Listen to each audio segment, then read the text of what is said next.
Should I open? So there's Darina and Oleg. Okay. Alexei is not coming. I'll just keep it. I guess we will replace. So basically, Alexei is not there yet. So sorry. Oops. Sorry there. There, right. Oh, So it's here. So Alexei. he's not there yet. So then we would ask Leonard to speak second. He's online.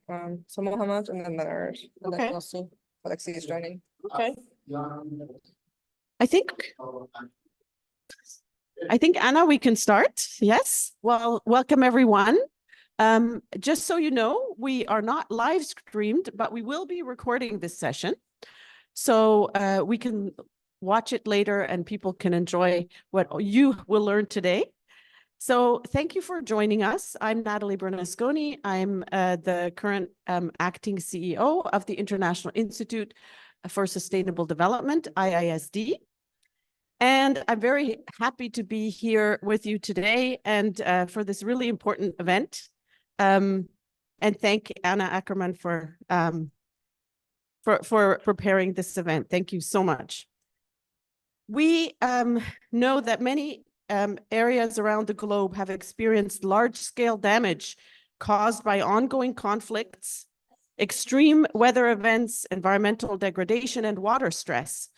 Reconstruction of these built environments is often taking place without frameworks to ensure that reconstruction takes into account sustainability. This leads to lower resilience of the built infrastructure to climate shocks and really misses an opportunity to cover better and keep in mind social, environmental, and economic aspects. And to change this, sustainability has to be put at the forefront of recovery.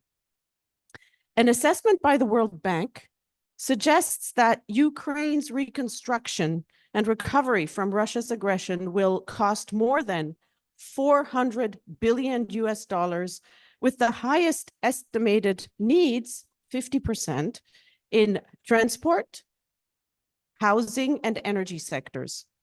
Integrated into these needs are critical steps toward building Ukraine back better, with an emphasis on transforming into a modern, low-carbon, disaster and climate resilient country that is aligned with European Union policies and standards. With the massive scale of damages Ukraine is facing, a really, really big challenge in defining and implementing a sustainable and climate-friendly reconstruction.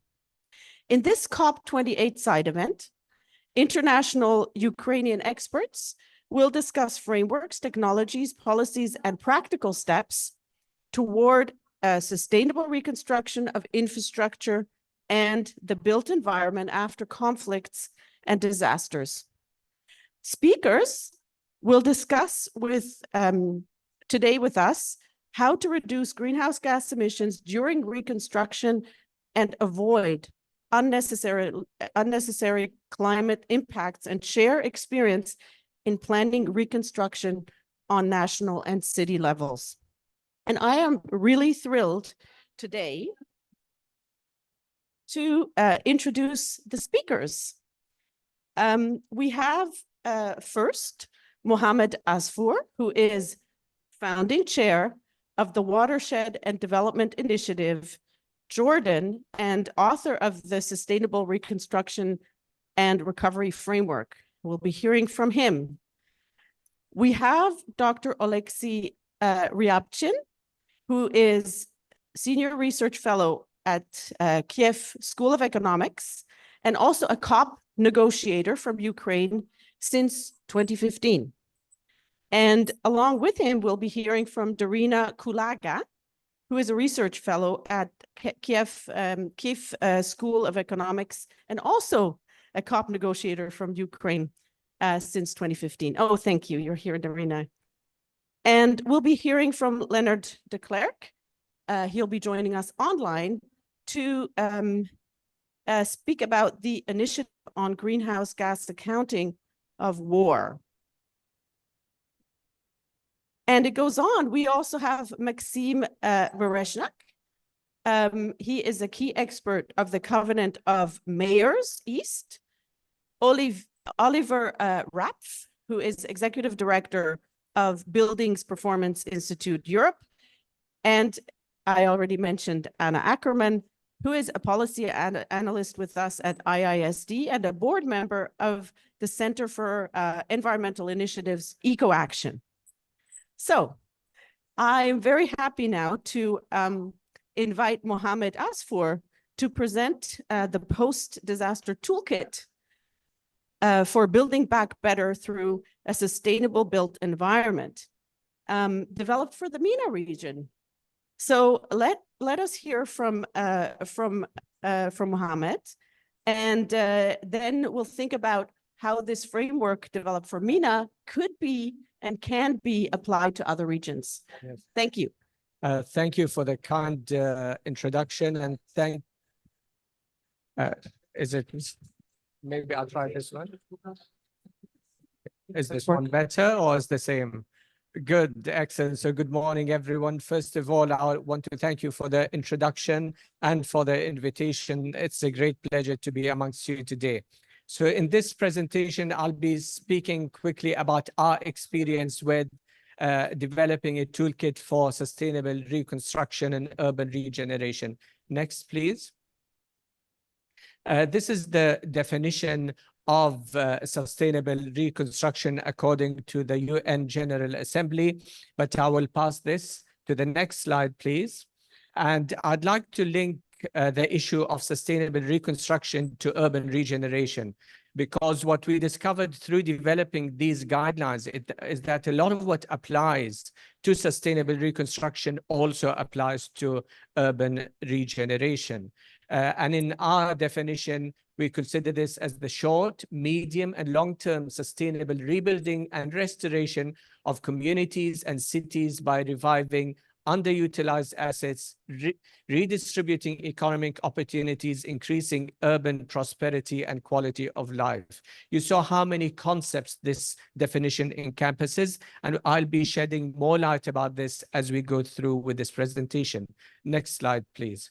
So this is a photo I took many years ago while I was developing a strategy for Save the Children in Jordan. This was taken in a Syrian refugee camp of a young child. This was the second largest refugee camp in the world.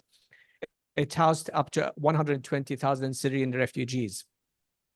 And this triggered this work towards providing a toolkit for countries who were affected by conflict to build back better. So it was aimed at the time to develop a regional agenda for sustainable reconstruction and urban regeneration. Next slide, please. So why do we need these guidelines? Next. So as you can see, this toolkit can be used to fulfill different objectives. On one hand, it helps in raising awareness about this important issue. When we first did our desk review, we found that a lot of countries that did reconstruction, such as Kosovo, Afghanistan, and many other countries, they were building back with less quality and higher cost. So this is an opportunity to guide the process of reconstruction. It helps also in improving decision-making.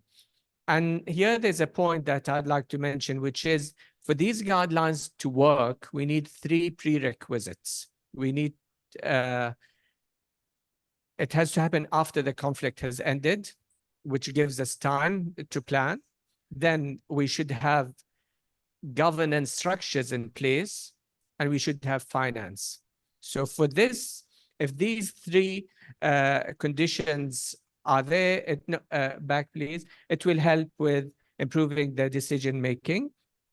And also, even if it was not taken fully, components of this can help improve design and evaluation, sharing and creating knowledge. Different countries who face conflicts can share this knowledge, and we could rethink ways of working together.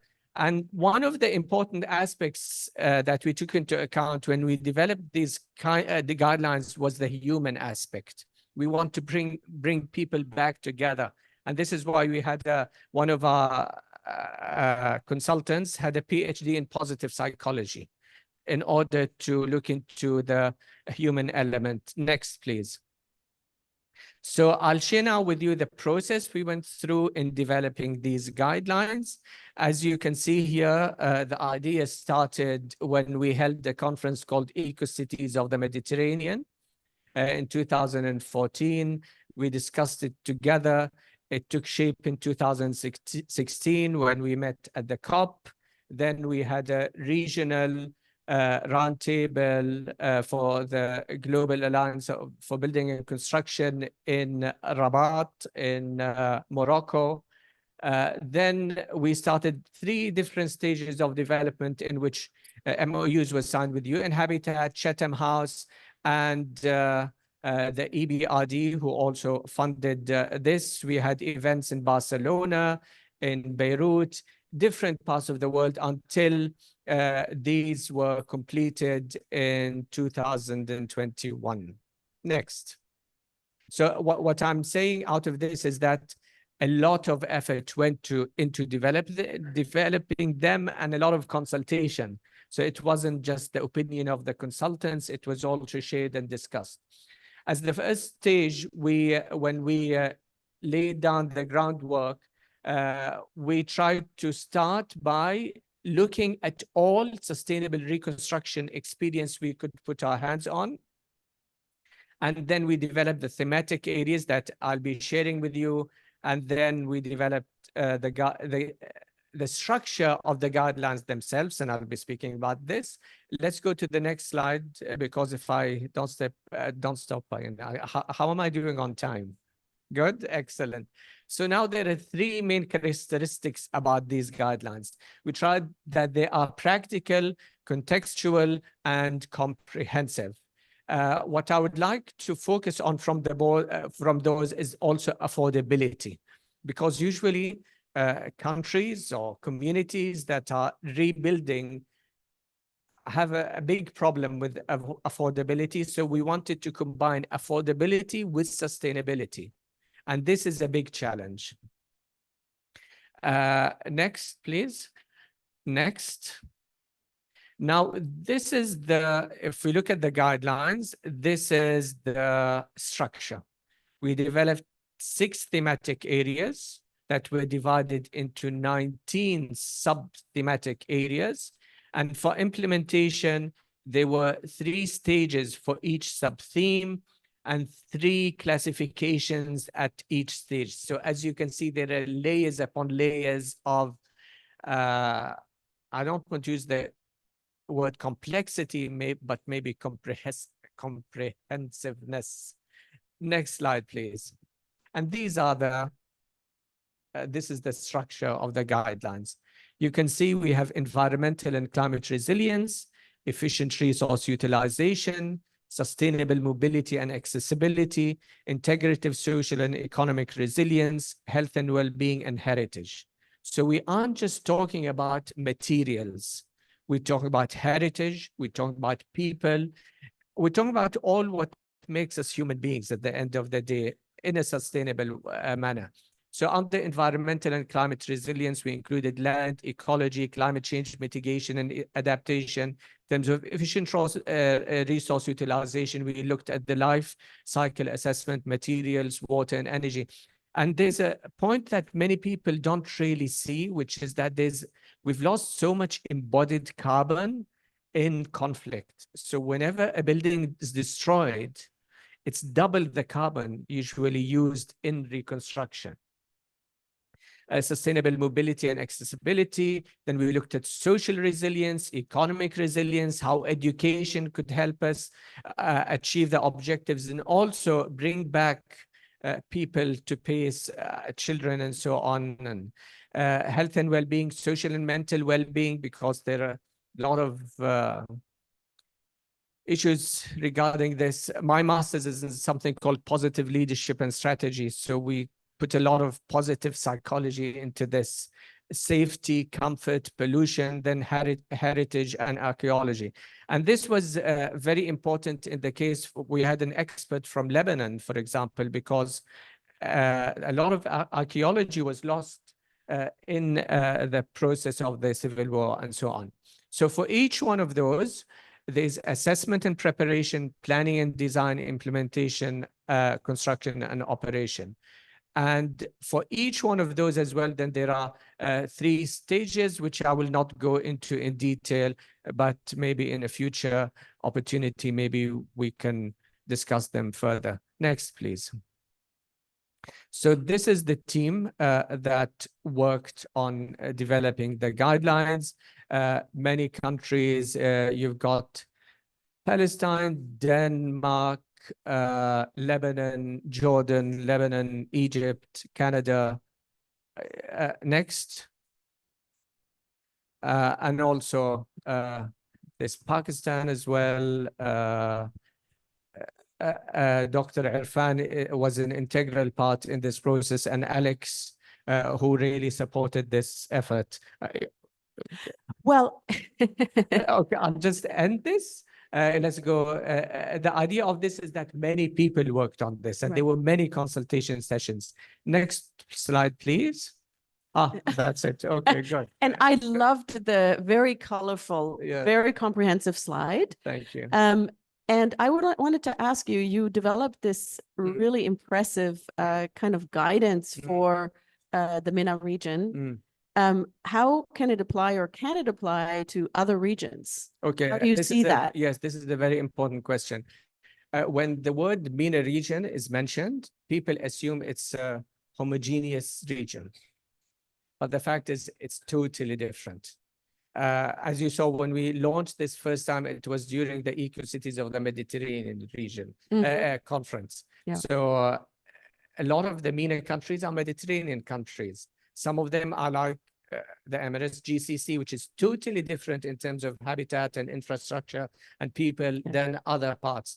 So right from the beginning, there was this element of coming up with something that would not only be suitable for one region, but would be global. And you saw also that a lot of our consultants, some came from Europe, North America, and so on. So it wasn't just designed for the MENA region, but it happened that that region had suffered conflict in different parts for many years. Yes, and we still have conflict in that region and other places. Yes. So I wanted to ask you, speaking of conflict, you mentioned that 3 of the kind of ingredients was that, you know, that these principles can be applied after the conflict ended.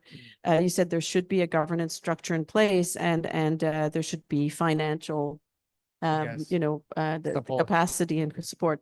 But I'm particularly interested, you know, in considering that we have a lot of conflicts still ongoing, and especially in Ukraine.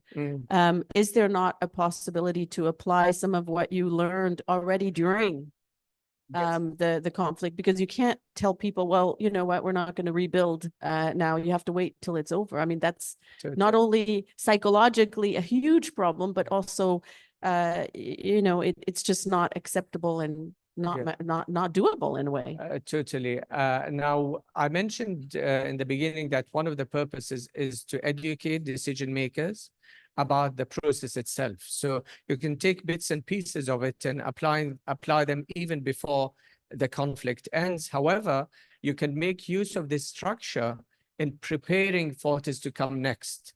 What are the governance structures that need to be in place for this to take place? I'm sure now we developed these guidelines with a lot of support from the European Bank for Reconstruction and Development. I'm sure the EBRD and other institutions would be interested in looking into ways through which they could support. And this could start from now. It doesn't have to wait till the conflict ends. So yes, there's the educational part. There are components that can be implemented immediately, and there's the preparation for the post-conflict era. Right. And so it gives you hope, right? It's something that it helps with the hope and the confidence that there will be something very positive that is waiting. I think that's really important. It's all about hope. Yeah. It's about believing that after these dark days, the better days will be coming, and that things, hopefully for these who have really been negatively affected and harmed, maybe life could look better one day. Wonderful. Thank you so much. And we now have Dr. Alexei Ryabchin and Darina Kulaga, who are going to present the results of a joint research project of the UNDP Ukraine and Kyiv School of Economics called Green Recovery of Ukraine, Guidances and Instruments for Decision Makers. So here we are. We can already think about these things to prepare for a very sustainable recovery. Dear colleagues, thank you for having us. I don't know, some technical trouble, so let's go for the second slide to be better. Yeah, so we did like almost the whole year. We did a study. I don't know how to, like, I will stand here, basically for audience to see. The whole year we did a study, and it was inspired by the question, like, what does a green recovery for Ukraine mean? How, like, what does the indicator of green recovery? How we'll name our recovery green, and how different donors, IFIs, agencies, like how the world will look through this greenness, like what it's all about. Ukrainian government uses the wording build back better. So this is what we analyzed. We did a media monitoring for like almost a year and a half, how our government officials, senior, like president, prime minister, different ministers, brand the recovery, and whether they are communicating just a fast recovery or they adding some green wordings. So we find out that the common terminology that they are using, they have some kind of like one voice policy. It's like build back better. And we started to analyze like what does build back better mean for different entities. What do we find out that, you know, build back better as a concept started, you know, to be used as a recovery and after natural disaster, then in transfer to some kind of like COVID restoration, and now mostly used for Ukraine and like for the post-war restoration. But the Build Back Better has a different ambitions for climate and green agenda. And like Build Back Better could even have a different political connotation and affiliation in different countries and different continents. Next slide, please. Then we read like almost every article about Ukrainian recovery and found more than 15 terminology.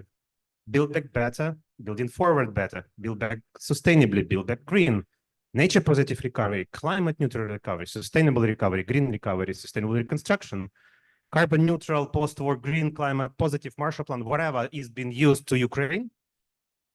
And like we are like, is it the same? Do we are like on the same page? Like, yeah, we would like to have some green, but like we will say that this is green, and like whether you will say it's green, whether we are on the same greenness. So this should be some kind of like a basic indicator that like everybody is using. Next slide, please. So like even in UNDP, who are like with whom we together with the Kyiv School of Economics did this research, like they build back better, like started in 2006 with the special report, and key emphasis of this report was reconstruction after a natural disaster, like with super low level of environment and climate component. In 10 years, like famous and die framework was focused on disaster prevention and with some level of environment and climate component.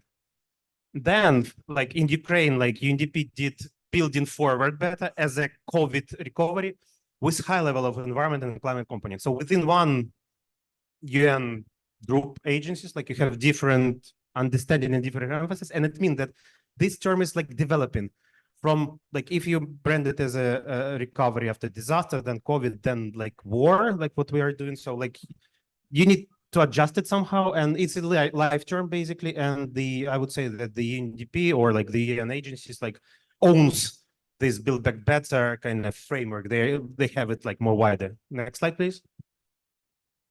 Yeah, Build Back Better could have a political background. Like if you sell Build Back Better in the US, like mostly you will be associated with the Democratic Party and their presidential campaign and their famous Inflation Reduction Act after COVID, and like huge amount of different stuff branded as Build Back Better with a high level of climate ambitions. But the Republicans might ask, are you serious? So next slide, please. In the EU, which we are integrating, they don't use Build Back Better. So they have Green Deal, for their COVID recovery, they have branding Next Generation EU, and their plan more than 100 billion, like allocating like at least 30% of this budget should be allocated to fight climate change. So like they are green in their post-COVID, don't brand it as, you know, Build Back Better. They have their own indicators. And like speaking about the Ukraine facility, so dedicated vehicle for Ukraine on 50 billion euros, they don't have Build Back Better line in this at all, but they have like very strict and very interesting rules about like streamlining and mainstreaming climate change, environment, SDG, Paris alignment. Like it's very strong wording, and we are working on it. Like as a person, like together with Darina, who is working directly on the green recovery with the Ukraine facility, like there is great stuff there. Next slide, please. Internationally, there is a G7, and they said like Build Back Better for the world, investing in global green infrastructure. So trying to kind of confront or like do the competition for the China's Belt and Road Initiative, and like it's about a lot of green stuff and Paris Agreement. Next slide, please. So to conclude, you know, like it's a big research, but like to keep the story short, we consider that Build Back Better as kind of a framework concept. Like we like it because it's not only about green, it's about social, it's about COVID, it's about like many sectors that could be green or that like do not have to deal with green at all. At the same time, there are some kind of like principles like Build Back Greener and Build Back Sustainable. There are two, I would say, like super connected, but like a bit different accent principles. Like if an entity, an NGO or like organization or anybody like saying like something like about greener, so it means more, you know, climate change aspect, you know, fighting like fossil fuels, phase out coal, gas and oil. Of course, it's also about biodiversity, like more like accent, I would say.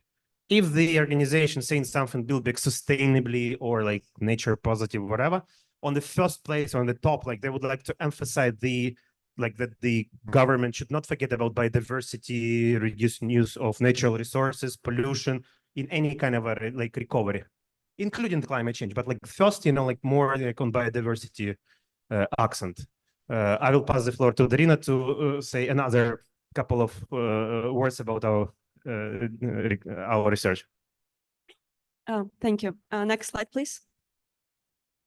And so the key assumption was that during the war in Ukraine, the money that we receive from partners who support us in recovery, it goes to us unconditionally, but it will not always be the case. And when the war is over, there'll be more scrutiny to where the money is spent, and our partners often do not support something that negatively impacts climate. And so first of all, we looked at the IFIs, international financial institutions. So in the focus was the European Investment Bank, European Bank of Reconstruction and Development, and NAFCO. So the main European IFIs. And so what we found out that all of them are on the road to becoming climate neutral. So they all have climate change policies and environmental policies. So those are requirements that are applied to their client, to those who seek to obtain financing for their projects. All of them have a climate neutrality target of their portfolio. It's 2050 for EIB and EBRD, and it's 2030 for NAFCO. So it does not mean that they do not finance anything that is not green, but the projects they finance need to be on the trajectory to become climate neutral by this point. They also have targets of investing directly into green projects, and it is 50% by 2025 for EIB and for EBRD. And NAFCO is currently investing only in green projects already. So those are the most green, I would say, banks. And EIB, for example, already calls itself the climate bank of Europe. Next slide. So a bit, sorry. And so we also looked at what indicators, what tools they use to estimate it. One of the tools is analysis of risks of carbon locking. So whether a project will contribute to the long-term economy of fossil fuels. The other tool is the shadow carbon price, not to be confused with social cost of carbon. So it's kind of a theoretical number that is used to estimate the cost of carbon from the project. It's defined slightly different by different institutions, but for example, EIB says it as a tool to estimate as if it is the only tool in the climate change policy, which is usually not the case in real life. But that's why the price that they have is very high. Like usually it's several times higher than the European ETS, but remember that it's just kind of a theoretical model. But that's something they apply in their real analysis of the projects to estimate whether it's in line with their Paris Agreement goals. We also looked at World Bank just to compare it with European institution, with the European IFIs. It also has climate change targets, but it's slightly maybe less ambitious. And also you can see it from their shadow cost of carbon that it's somewhat lower. But nevertheless, next slide, please. So here we try to summarize all these main criteria that IFIs look at. So you can see that all of them do not finance, surprise, surprise, fossil fuel projects. There are some different approaches, but in general, it's barely impossible to receive something for extraction, combustion, transportation. They may only finance it in rare cases, for example, if it's a closure of a coal power plant or something that leads maybe some just transition projects. But even if it's energy efficiency in the oil and gas industry, it's still oil and gas industry, so it is not financed. Yeah, also the alignment of a project with NDC, with NSCP, National Energy and Climate Plan. There are also requirements on environmental side. Of course, the project needs to be in line with national legislation, but an important thing for Ukraine is that many of these IFIs, they have different requirements for projects in the EU countries and outside of the EU countries. But there is also a category of projects in the EU candidate country, which is now Ukraine, and it's basically same requirements as for the EU. So those who seek finance in Ukraine will need to check not just with the Ukrainian laws, but also with the EU. Best available technologies and others. Next slide, please. So yeah, there is a lot more in our 200 pages document, but these are the key things to keep an eye on. Also an important thing to mention, the EU taxonomy. So it's not applied in every case, but more in cases where the IFIs do not have their own methodology. But the EU taxonomy is a very strict document with very high level on terms of greenness. And yeah, that's something very important, we believe, for Ukraine, because those are our big international partners. And it's not just for business, but it's also for the government to consider in planning the recovery. Thank you. One last slide. Okay, great. What's next? Yeah, like we had huge amount of recommendation for the government and for the businesses, but this is what we would like to bring to the audience. Maybe we need, as Ukraine, like during the war, during hot stage of a war, like maybe need some kind of like minimum set of green specific indicators or metrics that we need to adopt right now during the hot stage of a war to kind of to claim that our recovery is green. So like every single project or the Gramada or the city or the region or whatever, like maybe just try to measure the reduced amount of GHG emission in comparison with alternative projects in tons of CO2, or like the alignment of the goals of Paris Agreement, whether the project is aligned with 1.5 degree. The reduced power consumption comparison with the basic scenario, so tons of oil equivalent or energy performance certificate, like we have, I don't know, like building that used to be destroyed, I don't know, like F on the energy performance certificate, and now we're recovering on C. So like we know the difference, and we can claim that it's already better. We are building back better. Share of added renewable in the project, or share of green expenditure. So you can claim that 30% or 40% of the budget that I'm asking will be spent on green or environmental stuff. And fifth, something about the environment. Don't forget about the environment, because it's also really important not to speak only about climate change affecting our fossil fuel, but also like biodiversity, reduce emission to the water, air, etc., etc. So like we found this like super minimum deck of indicators like could be useful for Ukrainian government and for the donor to estimate the fast recovery. And of course, we will be stick to the EU Green Deal. We will be stick to SDGs and many other like wider metrics that we need to implement in order to, I don't know, like to become the member of the European Union to become eligible for like many other stuff. Thank you very much. Well, thank you very much for that, and very interesting developments in the first part of the presentation. What you showed, how the concept of Build Back Better, how it evolved and changed in terms of content, and that we really don't have, you know, What term are you using? understanding. Yeah. What term are you using for Ukrainian recovery, for green recovery, your organization? What term are we using, Anna? What is the term that we use when we think about green recovery in Ukraine? We're being put on the spot, but what do you usually? It's green reconstruction. Okay.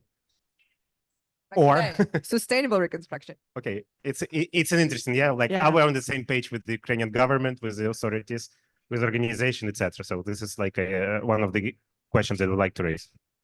So, and you already at the end kind of gave some ideas how to move forward now, and those ideas are building and inspired by your research, yeah, that you've found, so that it all already goes in the direction that we see where the international principles kind of and consensus is heading, if there is consensus. But Yeah, like we started to do this job in February, I would say. Then comes huge amount of activity, like Ukraine facility. A lot of Ukrainian government was asking us to kind of to share the insight. So like we were like, okay, we wrote this recommendation, so council and give it to the government. It's already not a recommendation, but implemented something. And this is the best way that you can have that, not just like a research that put on a shelf or, you know, discuss somewhere, but like it's implemented. So we're really proud of this. wonderful. And also, again, like we saw before, we can already start acting now and prepare. Indeed. Okay, thank you very much. We now have our online participant and speaker, Leonard de Klerk, and he'll be presenting the results of a new study that shows how Ukraine could reduce greenhouse gas emissions during reconstruction of its buildings and infrastructure. So, Leonard, I hope you have been able to hear what was said up to now, and Yep. you're with us on the screen, and so we're looking forward to listening to you. Yeah, good morning, everyone from a cold and snowy Hungary. Let me just share my show my slides. So I hope you can see it here now on the screen. We can see your slides. Yeah, excellent. Thank you. Yeah, so actually, we 2 days ago we presented our third report about the impact of the full-scale invasion of Russia, or the full-scale invasion of Ukraine by Russia, because we when we started to estimate the emissions of this war, wanted to show the impact of this war on the climate, and by this way we wanted to show that the damage that Russia is doing is not only to Ukrainians, is not only to Ukraine, but impacts us all through the emissions of greenhouse gases. And here you see the results of 18 months of war in Ukraine, totaling 250 million tons of CO2, which is more than the annual emissions of a country like Belgium. And without going too much into too much detail, because that's not the topic of today, but it's emissions from the war fighting itself, 25%. It are emissions of wildfires in forests and agricultural land. But when we started to calculate, we actually realized that the biggest emissions are future emissions for the reconstruction of the country. At the moment, it's 36% of the total. When we did a 12 months assessment, it was 50. It was even more. It was 50%. because you know, in the early months of the war, you know, the most destruction was done to Ukraine. As we are now in a sort of a stalemate, you know, we see less destruction, but the war fighting, the warfare continues. So the emissions from warfare keep on continuing. And if we can just a little bit focus on this reconstruction emissions, we categorize them in three types of infrastructure. First of all, it are the buildings. So these are residential buildings, schools, hospitals, and other buildings. Secondly, we looked into transport and infrastructure. So we're talking about roads, but also buses, trolley buses that were damaged and destroyed and have to be replaced. And the last one is industry and utility. So we're talking about factories that have to be rebuilt, but also power plants that were destroyed. So within this reconstruction emissions, you see that 50%, almost 50% is buildings, and that's where my focus will be on today. And I think this slide is very, very telling, because these are the emissions of a building over the full lifetime. And the lifetime here is, you know, 60 years. And as you can see, is that the biggest emissions of a building are during the construction in the first or year zero. And within that construction, it are mainly the materials that you use for building, for making a building.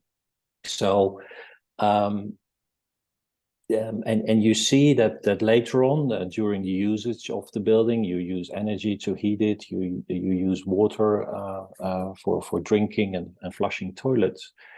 But as we are decarbonizing the energy supply, you also see that these small operational carbon, as we call it, is even going down further. So if we really want to minimize the reconstruction emissions of buildings, the focus should be very early in the project, and it should be mainly focused on the materials we're using.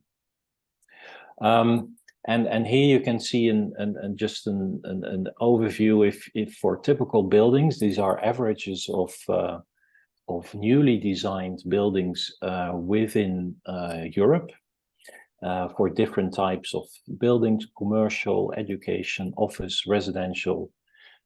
But if you look at the emissions, then 75% of the emissions are a result of the concrete that we use or the steel that we use. So these are, if you really want to, you know, reduce emissions, that's where your focus should be.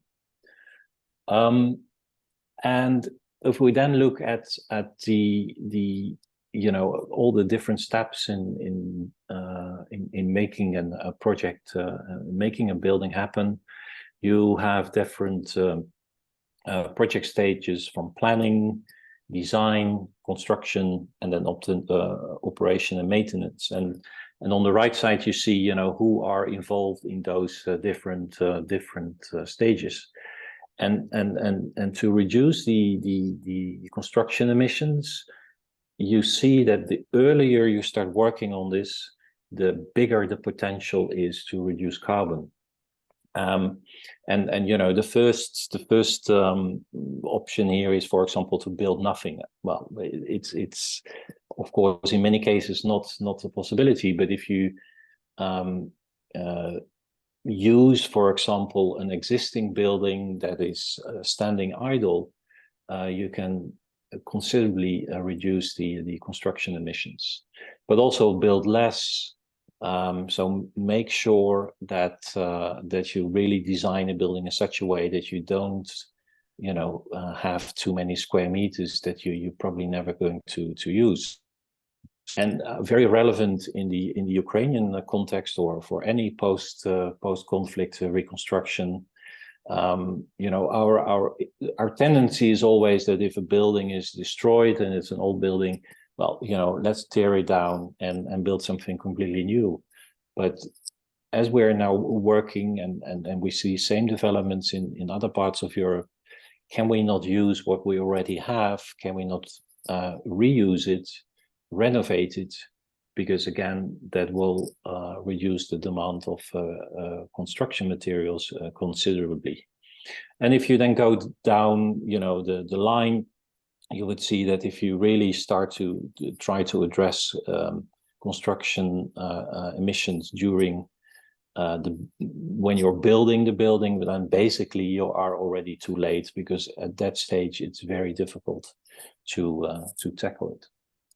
And I see basically 4 ways to reduce embodied carbon, as we call it, so the construction emissions. What I already showed before, smart design, so that you use less construction materials. Concrete and steel, I mean, we cannot do without it, but there are low carbon variants of those materials, for example, using blast furnace slag or calcined clay as a material. I won't go into too much detail because that would be very technical. But thirdly, also very relevant for post-conflict situations, is it possible to reuse, upcycle, or recycle the debris? So all the destroyed buildings that cannot be repaired, can we take out the steel, for example, remelt it and use it as a low carbon steel supply? And 4, and I'm very enthusiastic about it, is the so-called bio-based construction materials. Ukraine is an agricultural powerhouse, so it has the potential to produce its own bio-based construction materials, which have the beauty of it is that when they have a negative climate impact, so they store carbon taken from the atmosphere. And just here, I'll go through it quickly, but here you see low carbon concrete. Certain variants have 30% less carbon emissions compared to the standard. And here you see one of the most potential construction material is hemp. Hemp, it's a fast-growing material, and you can use it basically for 2 ways: as an insulation, which you see here on the right side, but on the left side you see it's called hempcrete, which are building blocks that you can use to really build structures. And for example, hempcrete, it's I understood it's something like 180 kilograms of CO2 per square meter that it stores when you use it. And interestingly enough, and we didn't discuss it before, but I was also thinking on how to decide what is green, because most of the reconstruction money will be channeled through World Bank, EBRD, or other IFIs. And I think they have all are struggling on, how do we make sure that the money is spent in a green way? And basically within the EU, I mean, they've trying to solve this topic already, and implemented this EU taxonomy, which Darina already mentioned, solving this and giving very clear guidelines on what is green and what's not. And I also would have the same recommendation to the Ukrainian government is, take the initiative, adopt your own, and I would call it Ukraine Reconstruction taxonomy, set your own guidelines on what you think should be green, take the initiative and present it to those that want to finance the reconstruction of Ukraine. And for specifically for the reconstruction sector that I've been talking about, you could very easily set a benchmark for the embodied or whole life carbon of buildings. And if you, for example, are below that benchmark, you're green. If you're above, still could be fine, but then you're a standard project. Okay. And just an, should we- sorry? Oh. Should we, I'm sorry, if this has been really amazing because you gave so many very concrete ways forward, including you know, very specifically to Ukraine, but also just how you know, the ways to, the 4 ways to reduce embodied carbon, how to move forward. You gave all these examples from you know, building nothing to building less to building, you know, more smartly and efficiently. I think we have to actually move on. So I'm not sure if you have a few, many more slides. No, this is actually my last one. Okay, so Um, sorry for intervening before you're finishing. No, because no I think problem. you're giving us a real example with Hungary. So please Yeah. go ahead. Yeah, no, so the last one, I mean, and it's not just theory, but this is a live example from where I am in Hungary, where we managed to build a net zero building on a holiday resort, where we had to use concrete and steel for the foundation, but everything we built on top of that was using bio-based building materials. So we stored a lot of carbon, resulting in net emissions which are below 0. So that brings me to the end. Thank you. Thank you very, very much. And ending with a concrete example as well. I'd like to just open the floor before we move on to our next speakers, if you have questions or comments. So we really did a tour de table with really to look at so many different aspects of this green recovery for Ukraine, and very specific and concrete examples. Yes, please.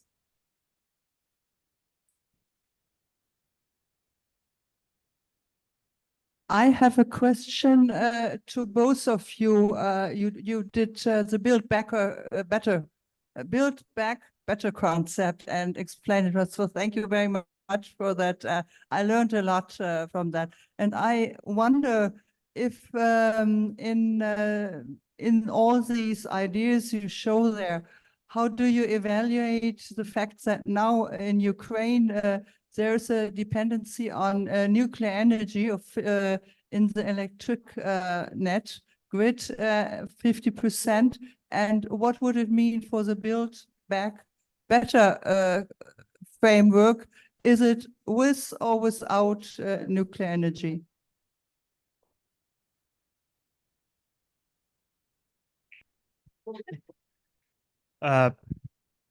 This is an elephant in the room, basically. You know, very interesting question, especially also for the climate change negotiation. Whether the nuclear is here is a solution or it's a problem. So nuclear considered as a, you know, climate friendly but environmentally harmful. Like we are like trying to like unite these two like terms in our recovery paper. So we care more about climate, but like we are currently asking everybody not to forget about the environment. Without the with the nuclear electricity, Ukrainian mix is 65 to 70% carbon neutral, not green, but carbon neutral, which makes us, you know, better than roughly half, I guess, of the European Union states. And we are looking forward and seeing this debate between Germany and France on nuclear. We are seeing these nuclear taxonomy debates, trying to find where we are. But like, honestly, without the nuclear power in Ukraine, there will be no Ukraine, unfortunately, because like we cannot, there will be no Ukraine because we are not able to heat ourselves, to charge ourselves, to Wi-Fi ourselves and anything else. So this is a super interesting discussion. that will follow. Now there is not on the agenda. Now we're trying to survive. Now it's like a fast recovery, and like when our government is saying, you know, like small modular reactor, fusion power, etc., like let's build more and more nuclear reactors. Like there is no public debates. There is no political debates about the cost of it, about the life cycle of it. So what is better, to build like one nuclear reactor or like, I don't know, like several gigawatts of renewable power? There is no debate at all. We take it as granted, but this debate will be further. So like for the fast recovery, we are surviving with the nuclear power. With the green, this is a question mark. It's a political and public debate, whether people are willing to kind of live with the nuclear power station, where we will phase out, what will be the cost of this nuclear power, because now it's cheap, because it was built, you know, huge amount of years ago, and it's cheap but like with the cost of the commission with the new reactor. So this debate, we will wait for it. Darin? Yeah, you very well framed it. I think my opinion is we need to utilize it while it exists already, but we need to be really careful with with building new ones, and to estimate the alternative scenarios of something that's also safe for environment. Thank you. And then if there are new ones, we just heard before from Leonard also, the cost of the construction. Sometimes I feel like we don't talk about the cost of building, whether it's cars or buildings. We just talk about what happens once you use buildings and when you know and cars, but we neglect sometimes what it costs to build something. So it's a really good discussion. Any other questions? Comments? Yes?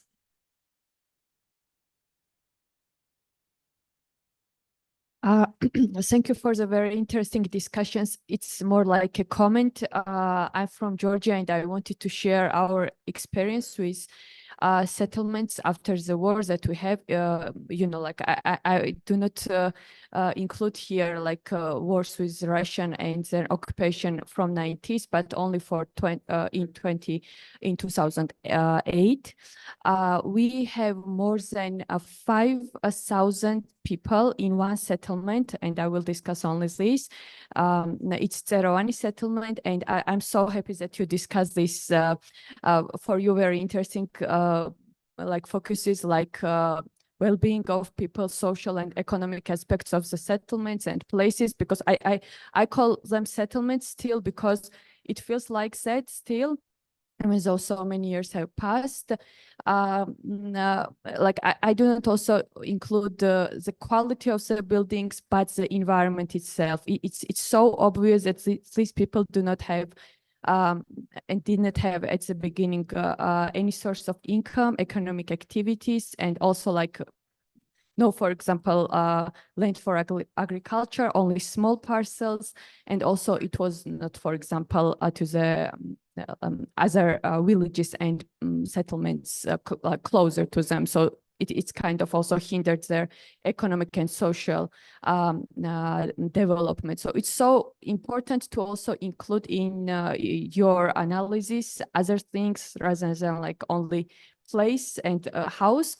And I'm so happy that you also have the possibility, thank you for your very really hard work, that you can suggest and recommend government to include different aspects and make to like a create environment as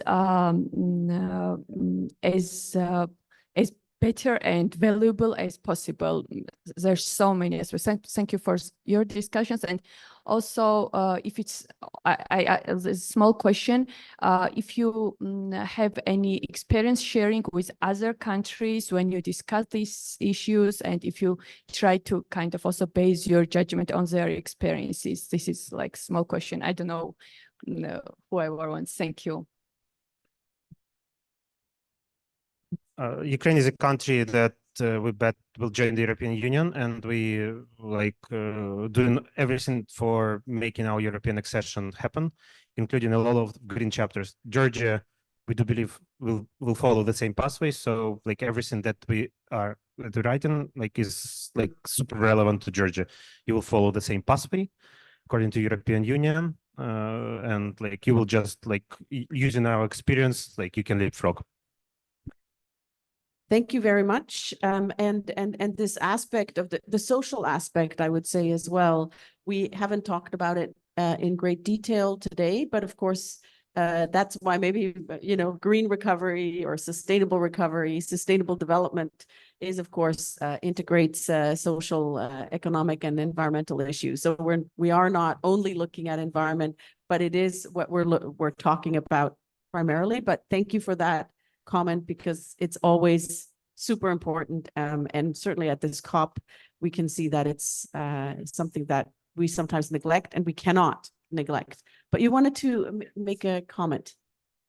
Very quickly, thank you for raising these important points. Now, when we did the desk review, we looked at different countries, and what we found is that none of the existing tools cover all of these aspects. So this is why we try to combine them together. Now, maybe when you mentioned this, I was thinking maybe the digital library we developed, maybe it should be, we'll try to find a way to share it with others, because we looked into so many different experiences from around the world.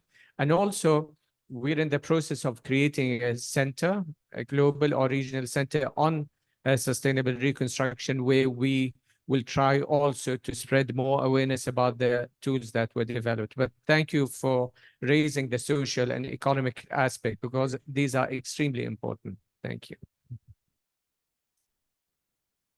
Okay, we'll have more opportunities to ask some questions and comments. Oh, yes, yeah. please go ahead.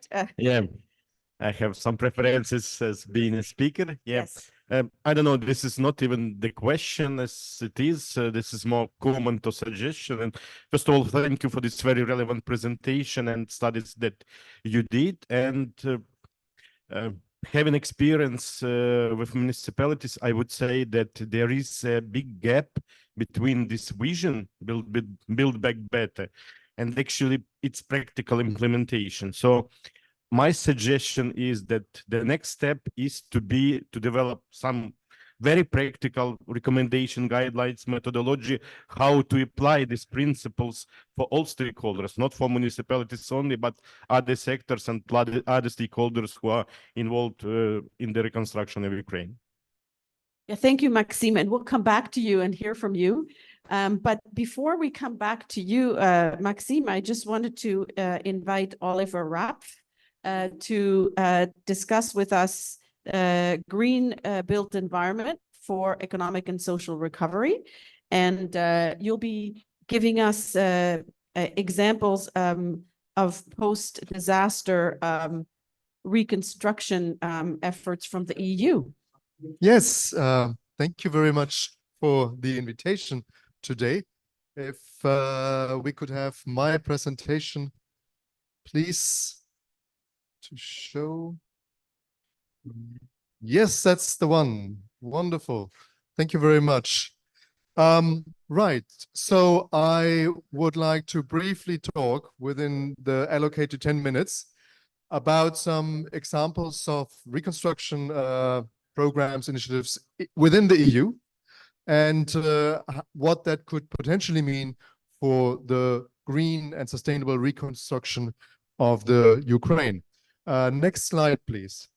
Now, before I go deeply into the topic, I just wanted to make the point that even without conflicts, we see significant damages being done to the built infrastructure due to the impacts of climate change. And this is just a timeline since 1980, which lists the annual amounts of damages in billion euros over time. And you see how the curve, how the trend is moving upwards, how in particular in the last years, the impacts, the economic impacts of climate change on the built environment have increased tremendously. And so when we talk about green and resilient and sustainable rebuilding and reconstruction efforts, we do not only need to make the connection to war and conflict, but also to the impacts of climate change. Next slide, please. I promised to talk about examples from Europe, and the examples I'm presenting will be two, but the causes of damage were natural disasters, so earthquakes in this case. And one example comes from Croatia. Croatia had two enormous earthquakes happening in 2020 with a total damage of 17 billion euro. And what did Croatia do to launch a recovery program? Well, first of all, the country committed to have a comprehensive national recovery and resilience plan, which is running over 5 years, because it's not recovery and reconstruction is not something you can do overnight. It normally takes several years. And it accessed funds from the European Recovery and Resilience Facility with a total amount of 6.3 billion euro.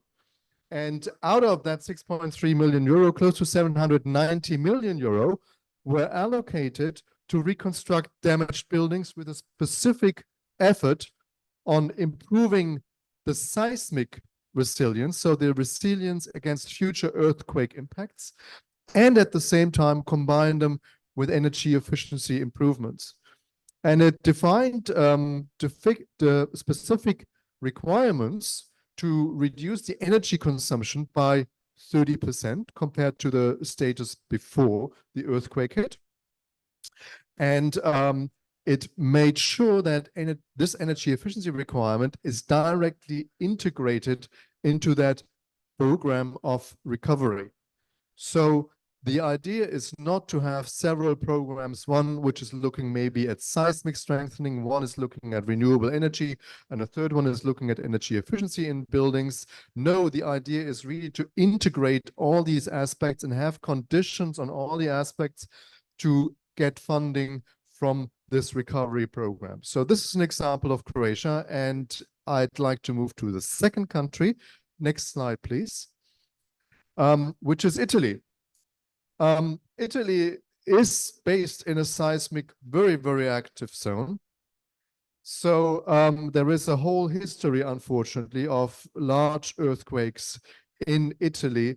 Only literally in the last 15 years. We had one in 2009, in 2012, in 2016 and 17, and also more recently. But I would like to give you the examples how Italy evolved its reconstruction program over the years, because it learned literally from one step to another. And I want to give you some details about that. Next slide, please. If we look back at the most recent program, the response to 2016-2017, the damage was 21 billion euro. So already significantly higher than in the Croatian example. And what Italy did was to agree a program between the European Investment Bank and the Cassa Depositi e Prestiti, CDP, in Italy. And the two of them essentially agreed a collaboration, and the CDP then had the role to channel the funding of that collaboration to the local and regional retail banks.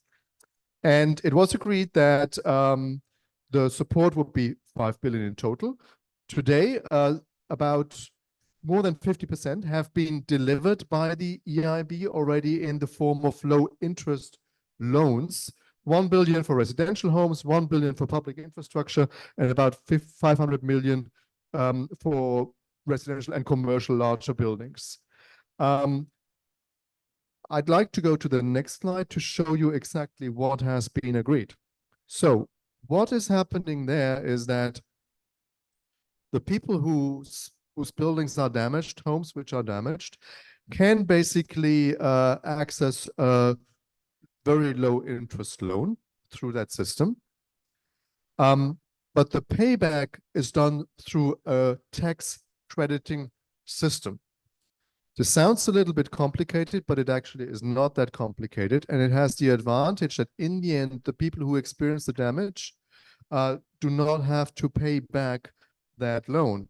And if we go to the next slide, it shows the steps which have to be taken.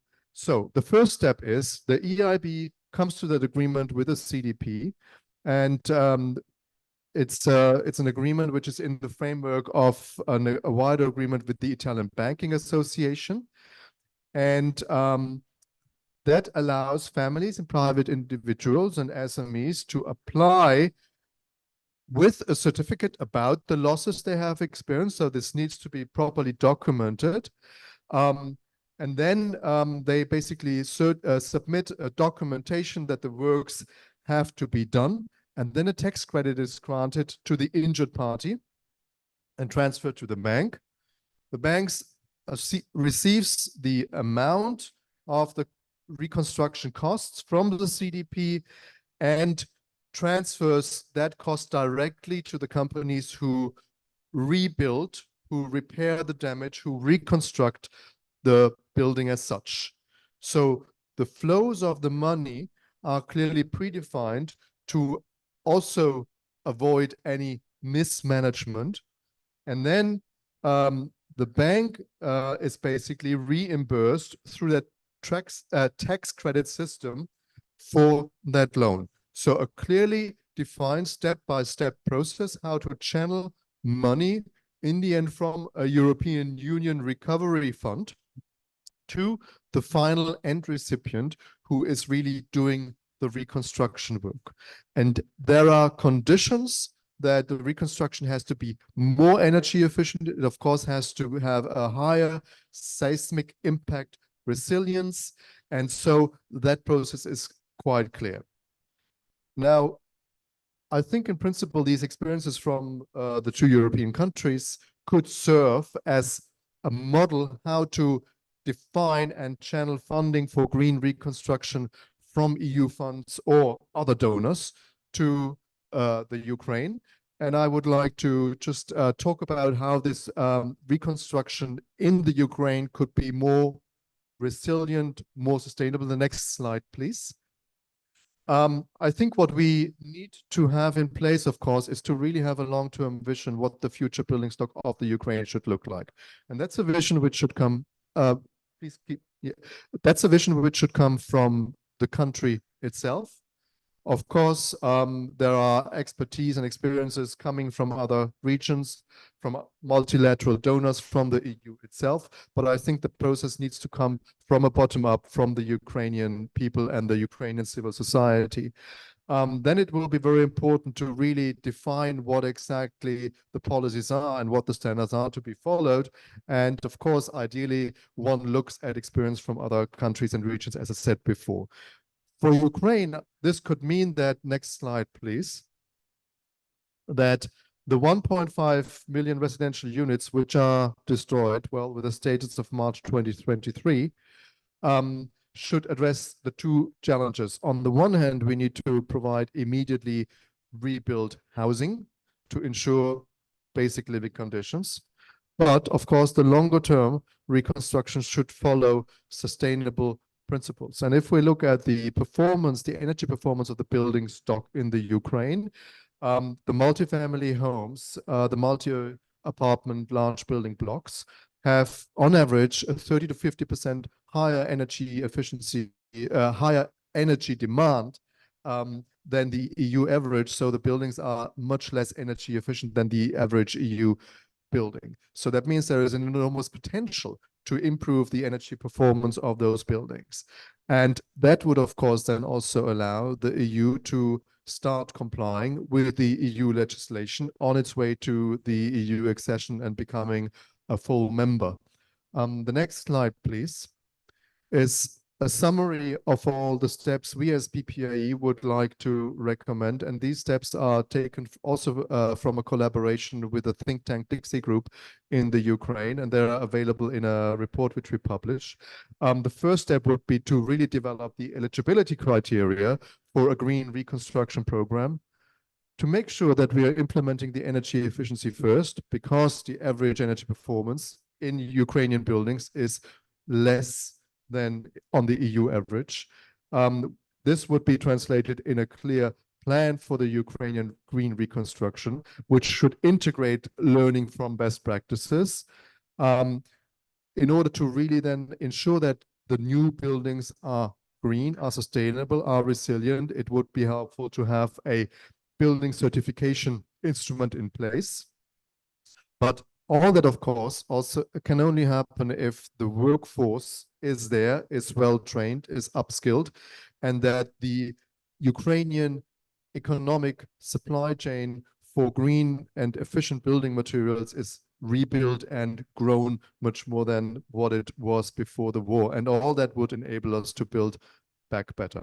So these are some ideas. Next and final slide, please, which we are summarizing in this report, Energy Efficiency in Green Recovery, which we have elaborated together with the Dixie Group from Ukraine. Thank you for your attention, and I'll be happy to answer any questions. Thank you very much. Well, thank you very much for that, Oliver. I think that this is really concrete, very specific in terms of recommendations. I guess I have one follow-up question. Having heard before from Leonard, you were talking about energy efficiency, and I think with the Croatian example, an improvement of 30% compared to the baseline, what they had before. What about we heard from Leonard more about the building itself. So you're talking about energy efficiency once the building exists. What about the building of the houses, of the buildings? What about the embedded carbon in the construction That's right. materials which are needed for the reconstruction? Yes, of course, that is also very, very important. The question here in the Ukraine is also one of supply. What kind of construction materials can be supplied, and how can the supply chain be organized that they're really producing low carbon building materials?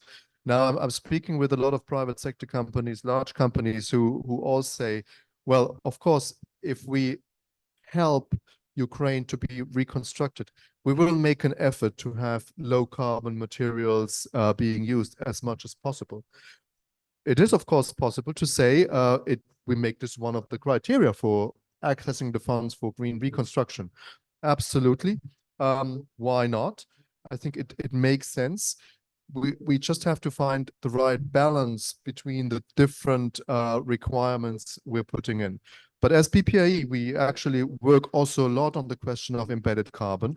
And so it is not that we're neglecting that. I just really wanted to concentrate on the operational energy consumption, because to reduce that is important not only for climate change reasons, it's also important to increase the energy independence of Ukraine, to make sure that the future occupants and tenants of these buildings have low energy bills, and that the homes as such really remain affordable for the many decades to come. Yeah, that makes a lot of sense.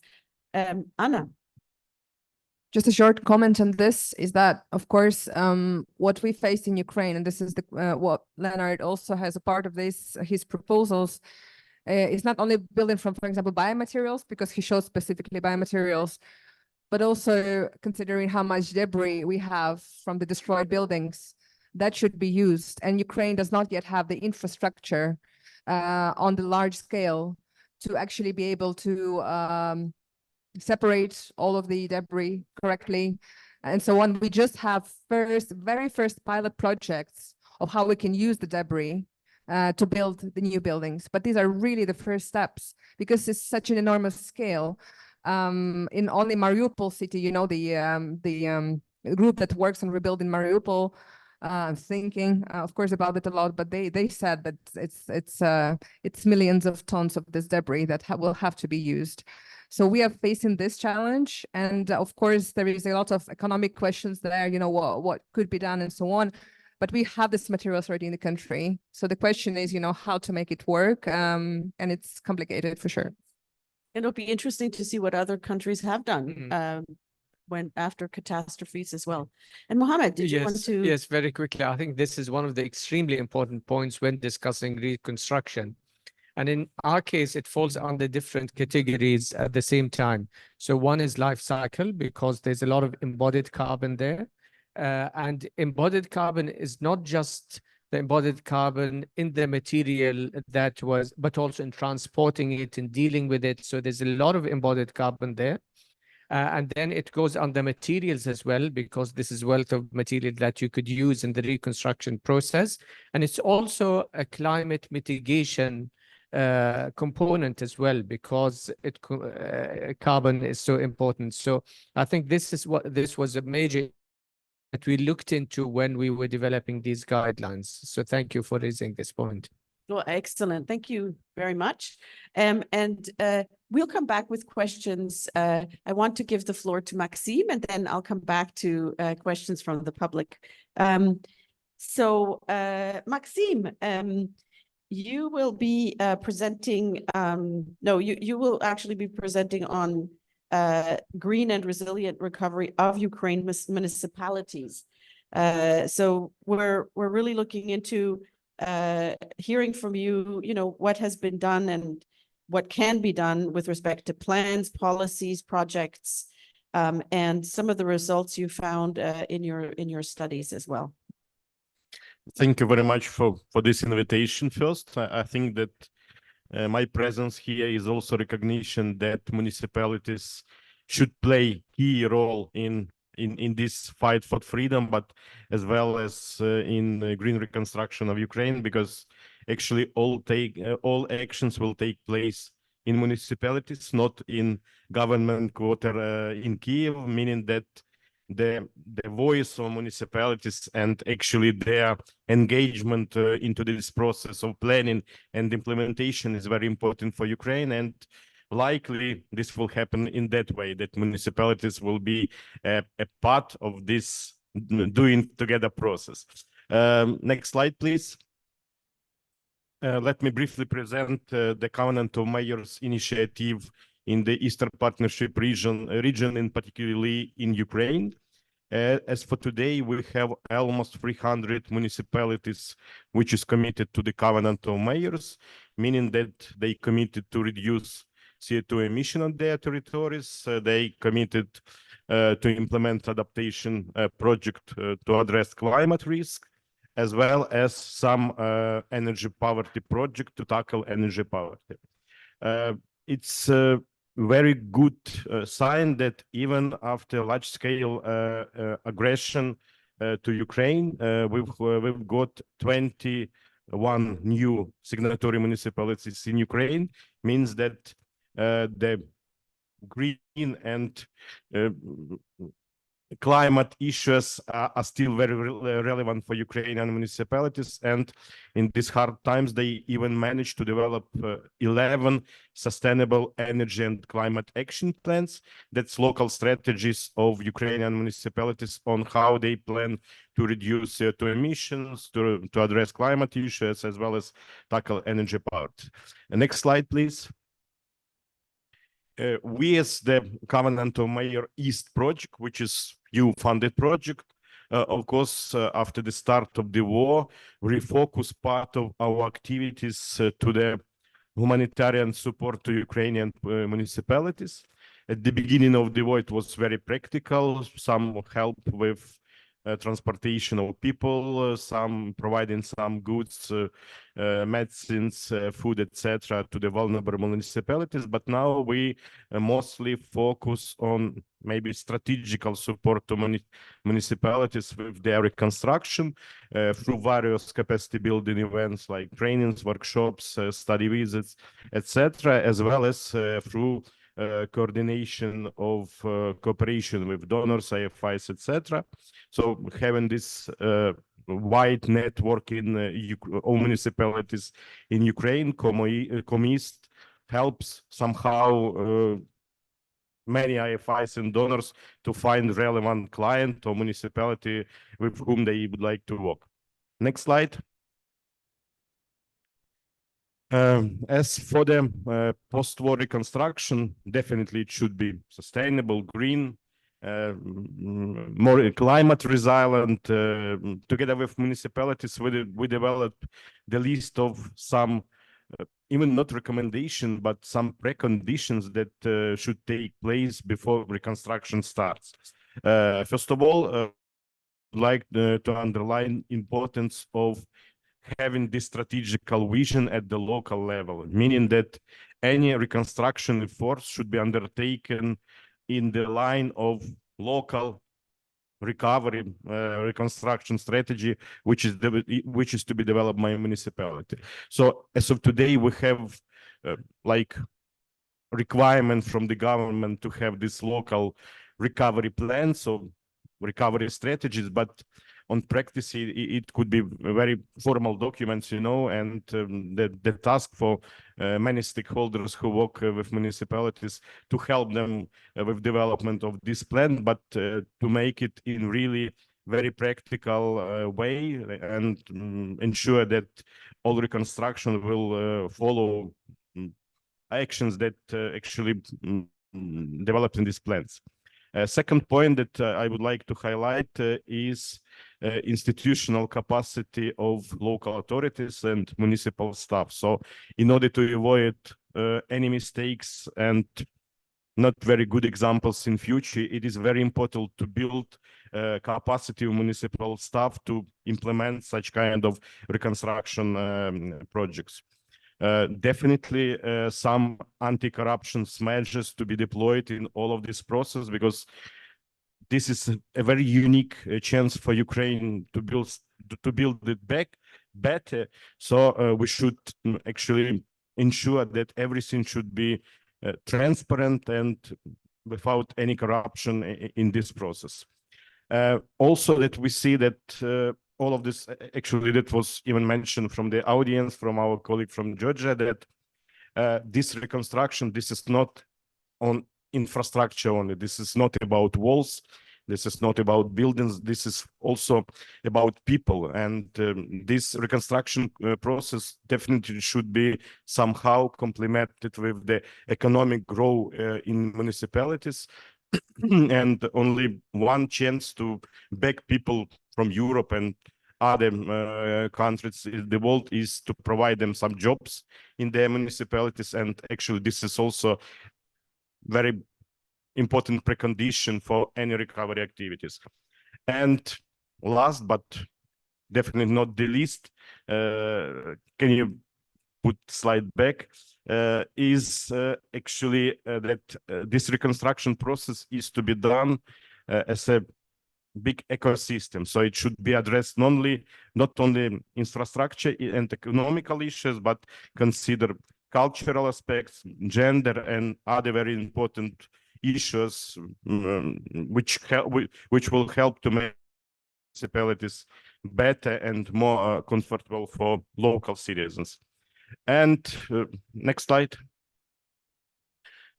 This is the main challenges that we collected together with municipalities, actually, that they have. I would say that, I mean, they differ from, let's say, regions to regions, depending on where city is located, but some of them really struggle on the actual fights which are ongoing, and security issues for them absolutely top priority. And they, unfortunately, they even not have any capacities to plan any reconstruction, and their first task to survive today. Other municipalities which are relatively at the more safer territory, they have also issues with migration. For instance, they've hosted a lot of IDPs, meaning that's extra pressure for the social and economical infrastructure. And of course, in terms of the future reconstruction, I would also would like to underline two aspects. Many municipalities have no experience with these large-scale projects completely. Likely that some of big municipalities could manage with this because they are quite capable, but especially small and medium-sized municipalities, unfortunately, they have no this capacity. And also that we mentioned working with municipalities, it's a a few only municipalities could offer to IFIs and donors actually ready to implement projects which are matured and could be financed now. They have some ideas, but without any concrete numbers in terms of investments, possible effects, their feasibility, etc. And this is also that we see that we as the Covenant of Mayors project could help them. And now we started to develop project green reconstruction project pipeline, let's say. So we would like to help them, first of all, to scope this project that they have at the local level and put them together and somehow work further with donors IFIs, which are quite interested in such kind of project in Ukraine. That's all. Thank you very much. Maxime, thank you. This was, thank you very much for this overview. And of course, there are a few hundred municipalities in Ukraine who've joined the European Covenant of Mayors initiative and have set climate targets. And is this still relevant today? And hopefully, you know, we stopped with the slide of challenges, but hopefully there's, you know, I think there's a lot of we have to identify the challenges first to be able to see what we need to do, but certainly municipalities can play such an important role. And with this alliance of mayors or covenant of mayors, what is that still relevant and helpful? Being short, they do. As I mentioned, actually, I have even a few practical examples to confirm this. First of all, we have new members of Covenant of Mayors initiative. Let's say I mentioned 21 municipalities who committed to the Covenant of Mayors. Even this is from the start of the war, meaning that despite millions of challenges and problems that they have in the regular life, they still consider that energy and climate issues one of the most priority topics for municipalities. Moreover, I would say that the war also gave them some kind of opportunities to make Ukraine really better than it was.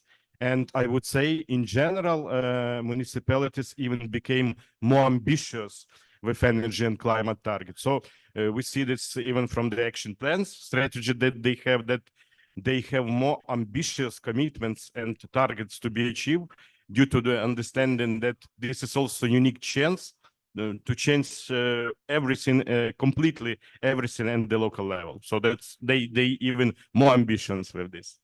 Well, that's really good news, and that's where we'll stop with this good news for now.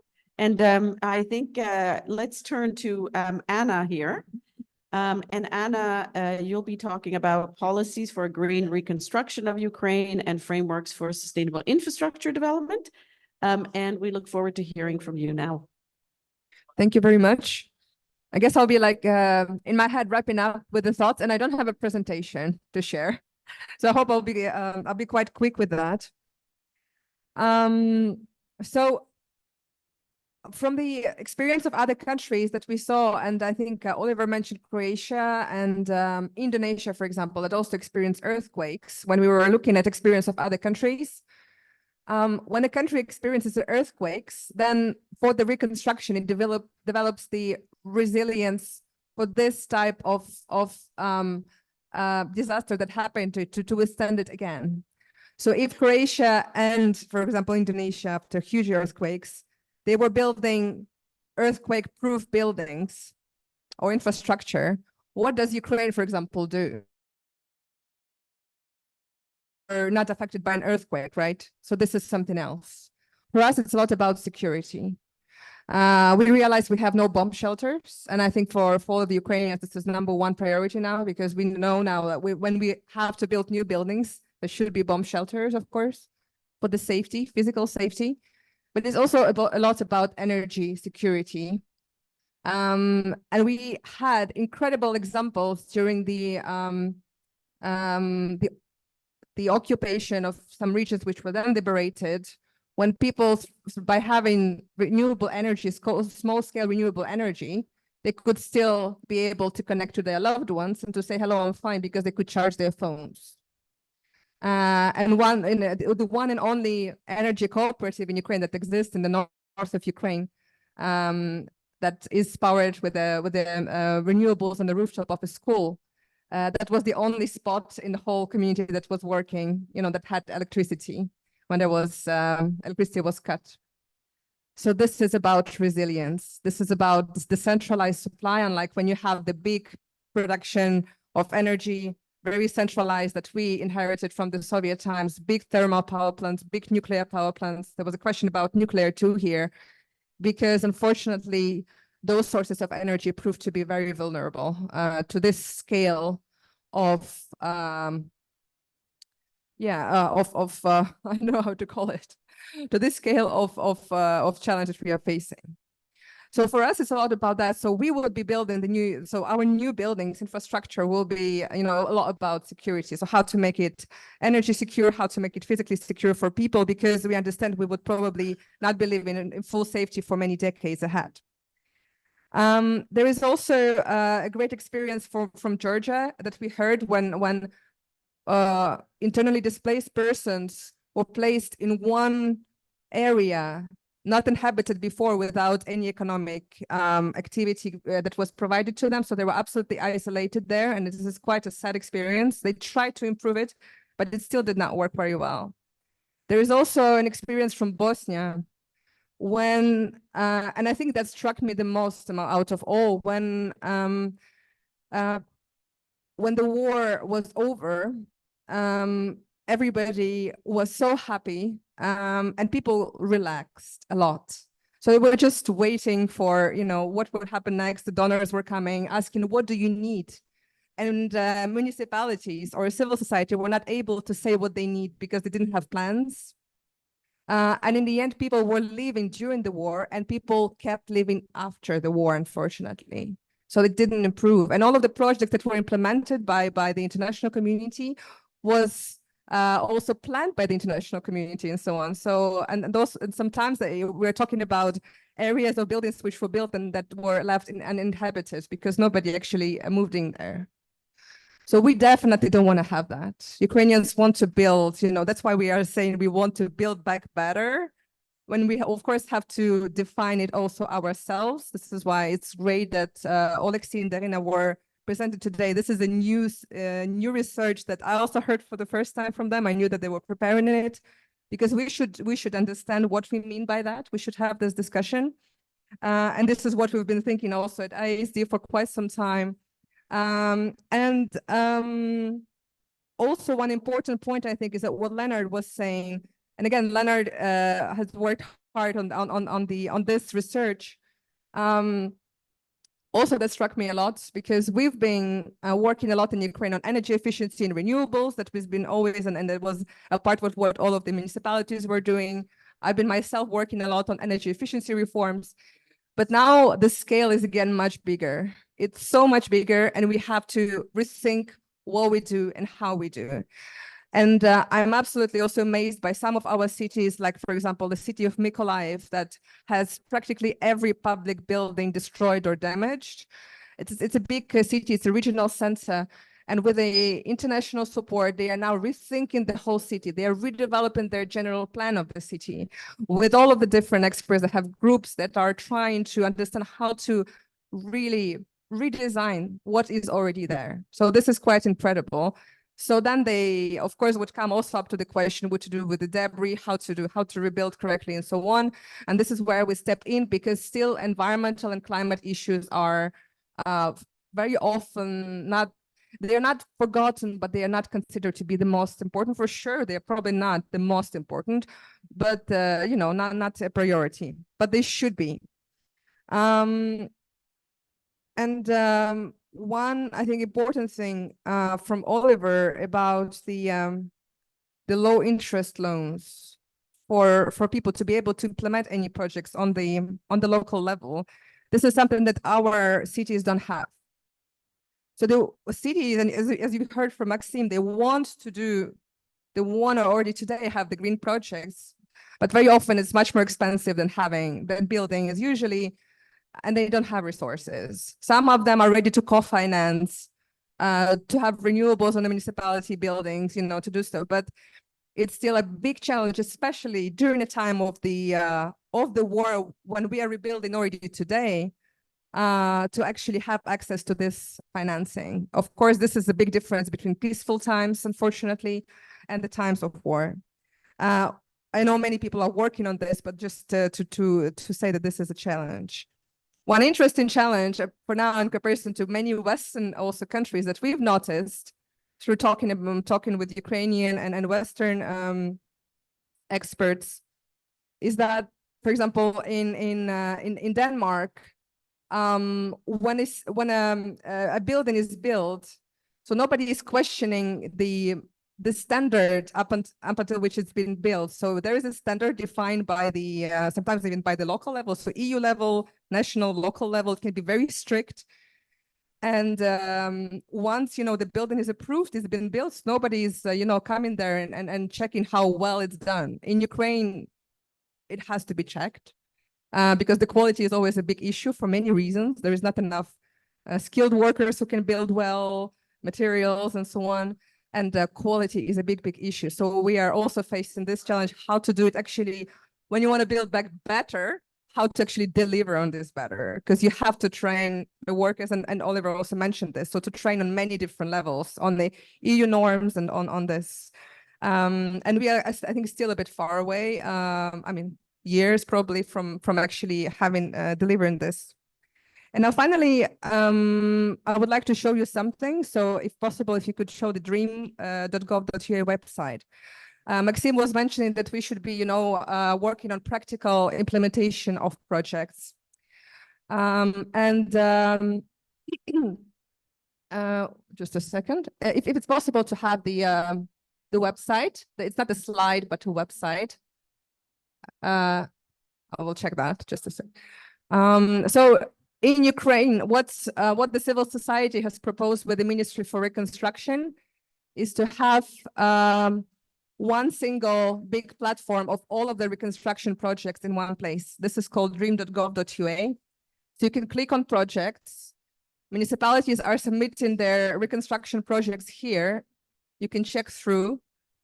And anybody can see what's happening there. So the idea is to have in one place, we are now already talking about tens of thousands of projects which are in there, to make sure that you can actually make the process transparent, seeing, you know, who needs the project, who is implementing it, and what is the final result. At ISD, we'll be working on trying to propose how to integrate sustainability in this system. We're trying to understand what energy efficiency would mean to have it in this system. And I think it was a great idea also that Oleksiy was mentioning, I think, you know, to show the building before was looking that energy efficiency or something else. And now we want to build it from the class F to class energy efficiency class B or A. This is where we are aiming. So how to integrate that, how to integrate also live cycle carbon, embodied carbon aspects. I don't know, we will try to brainstorm. We want to take a few sectors, buildings for sure, because buildings is the most damaged sector, and try to see how to do it.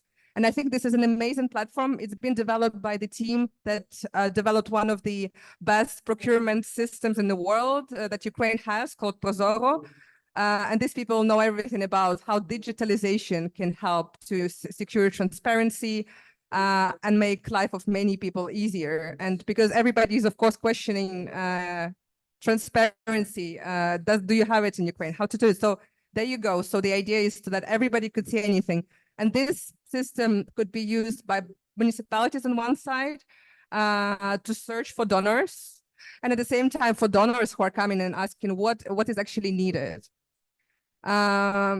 So there is a lot that could be done here. Just one of the examples. There's, of course, a lot going on, but I want to show you that there is always a ray of hope, and there is, of course, so many initiatives and so many incredible things. So I'm inviting you to cooperate. I will be for sure contacting all of the speakers who are here today to try to work on this together.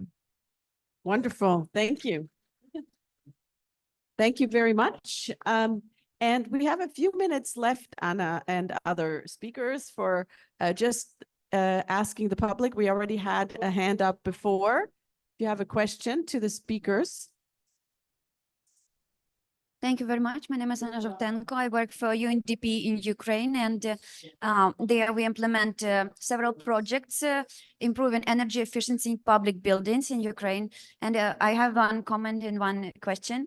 I want to know that that UNDP in Ukraine is working on the preparation phase for the new project, which will improve the energy efficiency of the global building supply chain industry and its products to deliver high performance buildings. This project is expected next year, and the main objective is to decarbonize the building industry of Ukraine. This is regional project which will be led by UNEC, and there are also 6 other countries which will cooperate, but this will hopefully help us to at least think on how to decrease this embedded CO2 emissions into the building sector on product and construction phase, as well as the end of life phase, which was mentioned by Anna, which is very relevant for Ukraine as well. And my question is to Oliver. Thank you very much for your excellent presentation, and that was very interesting to learn about Italy's experience. How do you think, at what point this requirement for energy efficiency to the new projects should be introduced? Because we already have 77,000 public buildings which need to be thermomodernized, and still have ongoing war, but the construction can wait the end of this war. So please tell it. Thank you. Well, thank you very much for your question. I think, well, it should be integrated from day one. Energy efficiency can't be an afterthought, because then it becomes expensive. But if it's integrated into the reconstruction principles and the design of the buildings which are being reconstructed, then it will not add a lot of more costs. And of course, it will increase the total cost of running the building over its lifetime. So literally from day one. And that's why I also said it is extremely important to integrate that as one of the criteria into the one support program which should be there, and not to have separate support programs for different aspects of sustainability.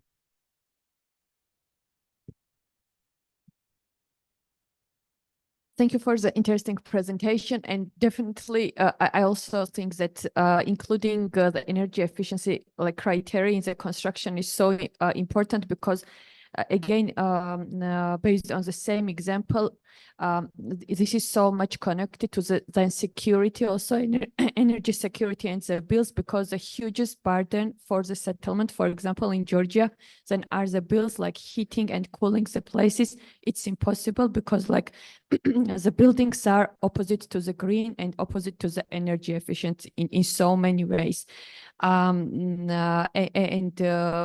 Today it's, as you mentioned, almost impossible to reconstruct, or it's possible, but it's too expensive now, and it is actually so important. And the question is the quality versus capacity, let's say, because as I believe we should not compromise quality versus time and number of the buildings. But what do you think if we include, if Ukraine includes these energy efficient criteria in the buildings, is it kind of, or it's also a question assessed how it will affect also finances, and if it's a debate that if it of course kind of change the situation in terms of budget and in terms of accessibilities and to the numbers of the housings. But as you said, it's so important that I think that at least based on our experience, quality matters so much, and energy efficiency in a long term means energy security and less bills. Thank you. Yeah, thank you for the question. I think we need to be aware, but I think we are aware, but we need to honestly talk about it, that the reconstruction will take a lot of time, and it's not just one reconstruction pathway. It's not sufficient to basically just say well, we're going to have the new buildings with, X amount of insulation and with PV on the roof. That is one aspect. But at the same time, we need to make sure that the workforce in Ukraine is trained and upskilled to being able to deliver those new buildings, and that the supply chain is there to produce the materials on site in the Ukraine and not have them imported from other countries, because of course that would also stimulate the economy, generate local jobs and so on. So if you talk about sustainable recovery and rebuilding of the country, it's these several work streams which need to run in parallel. And then it's not a question about costs and whether something is more expensive than the other. It's a question about how can we optimize the benefits for the country, for job creation, for upskilling, for the inhabitants of future buildings. And that is why we need to have a comprehensive recovery plan, which then also tells the donors, well, we will in the end only accept your funding if you help us implement that recovery plan. And if that is all coming together, then I think we will have a successful, sustainable recovery. Thank you. And I think we have to finish, but I would invite you to come to the front after the event to speak to the speakers. So before closing, I did want to give the chance to Maxime and then Mohammed just to say a few words. And Anna, you can also say a few goodbye words. Actually, I wanted to reply to the question. Covenant of Mayors had 2 demonstration projects in Georgia as well. So first was aimed thermal refurbishment of 3 kindergartens in Rustavi. Second was to thermally refurbish 2 kindergartens in Tel Aviv, plus construct biomass boilers for each kindergarten. First project in Rustavi was implemented in 2018, and this was the big fight regarding standards. As for that moment, Georgia did not have certain energy efficiency standards for the building, and this was a great, big discussion. What is the thickness of insulation to be selected? We convinced municipality to have, let's say, upper standards that they used to work with, but now this is a minimum standards that they should have. So likely in 5, 7, 10 years, you will have much more strict standards, meaning that this project that you're implementing now could somehow consider this fact. Thank you, Maxime. And did you want to say maybe what you heard now, Mohammed? You spoke at the very beginning and opened the discussion. So maybe a few more words and then we can wrap up. Thanks a lot. And thanks again for the invitation. It was really enlightening, especially to listen to all the different opinions and the work that is leading towards a better understanding of building back better and sustainable reconstruction.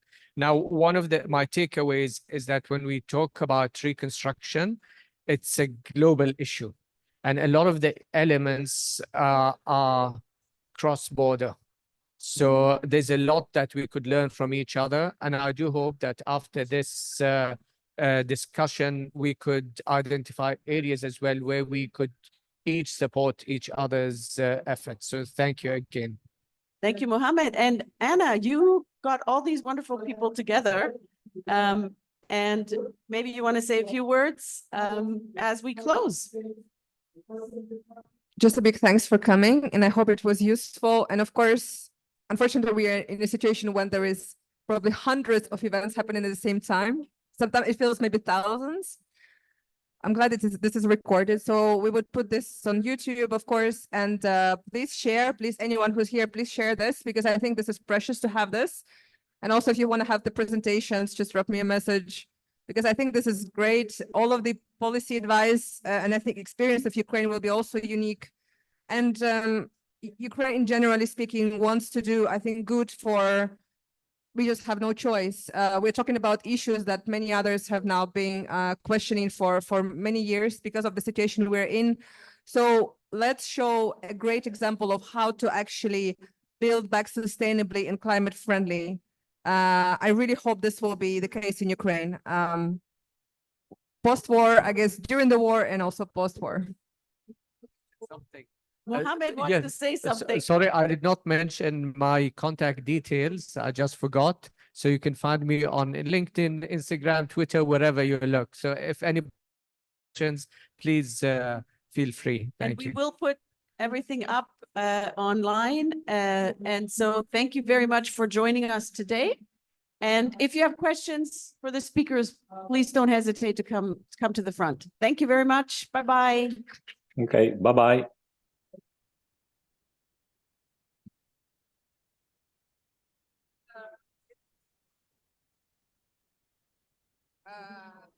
People excited because John Kerry will come in here. Kerry will in and